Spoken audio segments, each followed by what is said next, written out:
I'll try to be brief, Mr. Chairman. I just wanted to have an opportunity, since I probably can't come back if we reconvene. Thank you for your testimony, and thank you, Mr. Chairman and Ranking Member, for convening this hearing. As a small business owner, I know from our experience, my wife and I's experience, 22 years small business owners, that we just have to make every effort to get direct input from small business owners and feedback on what's working and what's not working. That's why I meet regularly with small business. It's the only way I can do this job effectively. And part of the retrospective review process that federal agencies are already implementing on an ongoing basis to review regulations requires that they solicit input from the public, from the general public. And I believe the most crucial component of any regulatory review process is that kind of direct feedback.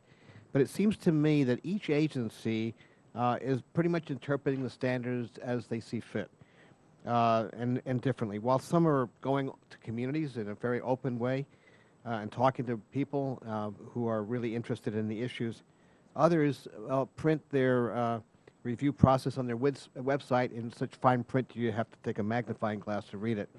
It seems to me that so many agencies are basically closed to public input and closed to members of the public who have an interest in their regulations. Can you tell the committee what guidance your office is providing to federal agencies regarding public input and what it should look like, and how we can better ensure that we don't just have a process that's in name only, but a real process that gets input from the public? Thank you, Mr. Barber. I think you've raised the critical issue of transparency and the openness of the regulatory process to the public. And I agree, and OIRA agrees, that it's absolutely critical that rulemaking be as open and accessible as possible to all members of the public. And that would mean, especially for the reasons that you provided, the small business community. As a general matter, the rulemakings that come to us have been through a very open notice and comment period. Now, it may well be the case that different agencies have different levels of resources or different institutionalized practices for reaching out specifically to small businesses and therefore can get more input. I think it is of vital importance for small businesses to encourage such efforts, to get their associations or to get their coalitions to focus on the agency actions. I applaud the efforts of this committee to apprise small businesses of specific regulatory actions that are pending that small businesses might want to pay attention to.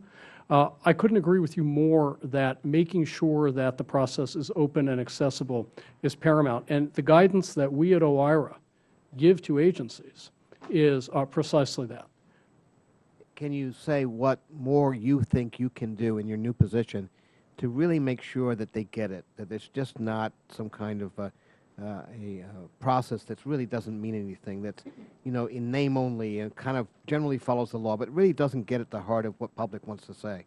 Well, I think what we can do, since our experience is that most agencies really do follow the notice and comment period or notice and comment process. Indeed, their regulations are quite vulnerable if they don't follow that process, and I think they understand that. So it's very much in their interests to ensure that the requirements of the Administrative Procedure Act are followed. What we can do is to encourage and to ask what small business input was received, what efforts were made to respond to that, how did that factor into your analyses. These are the kinds of questions that we at OIRA can ask and will ask, and I believe that those can help to focus attention on precisely the issues you raise. Well, I encourage you to be even more vigilant, and I thank you, Mr. Chairman. I yield back.